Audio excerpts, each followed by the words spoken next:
This is Tim from Your Six Studios. Today in this video I'm going to show you how to fix the PlayStation Error Code CE-34878-0.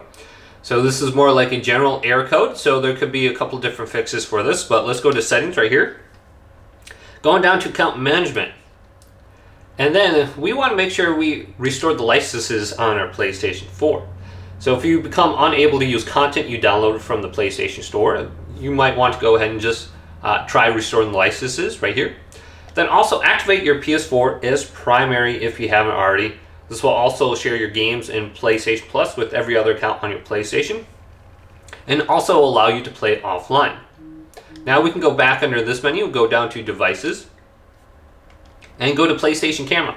If you do have a camera, just disable it and unplug it. This could be causing an issue with the facial recognition. Alright, so now that we did this on our PlayStation, let's hold down the PlayStation button, go to power, and go to turn off. Now you're going to need your controller plugged in with a cable, a charging cable, to operate the safe mode menu. So go ahead and get one right now. And when your PlayStation 4 is completely turned off, we're going to want to hold down the power button. So you can see this light blinking right here. Wait for it to stop. And then when it stops, hold down the power button, and we can launch into safe mode. Alright, so we're going to hear one beep, and then we're going to hear a second beep like 10 seconds later. So I'm going to hear the second beep, I can let go, and plug your controller in with a USB cable, and then we can operate the safe mode menu by pressing the PlayStation button on the controller. Alright, so here it is. Let's press the PlayStation button. I can operate the safe mode menu. You can see all these different options right here.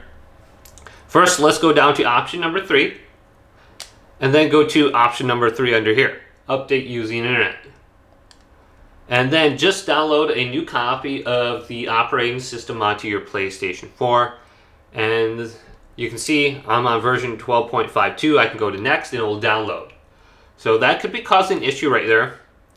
And after we do this, we want to go back and then go on down to option number 5, rebuild database. And then go to OK. Now this is going to restart your PlayStation 4 and it's going to bring you to a blue screen.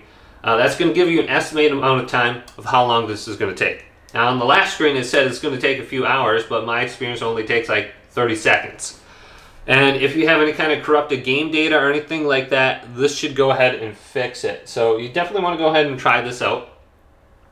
Then another thing that you could try is unplugging your PlayStation from the wall outlet for at least like 2 to 3 minutes, and then plugging it back in and just do a reset that way. So you can see this is only going to take about 30 seconds for me. Now I do have an SSD into my PlayStation, so it's going to go ahead a lot quicker than probably yours. Now it's going to restart back into the normal mode on my PS5, and I should be good to go. Now on the last screen, there was additional options. If you want to factory reset your PlayStation and you forgot the password or something like that, you could do under there. But also you can go to settings, and then we can go on down to the bottom, and we can go to system, and we can factory reset actually right here on the main menu. So if everything else fails, we can just initialize our PS4 and return this to the original settings like when we bought it. We can just go full and completely delete everything under there. So you got some options to try out in safe mode and see if anything works under there. But hopefully this video did indeed help you out. If it did, leave it a big thumbs up and subscribe to my channel down below for more tech out videos coming up next on Your Six Studios.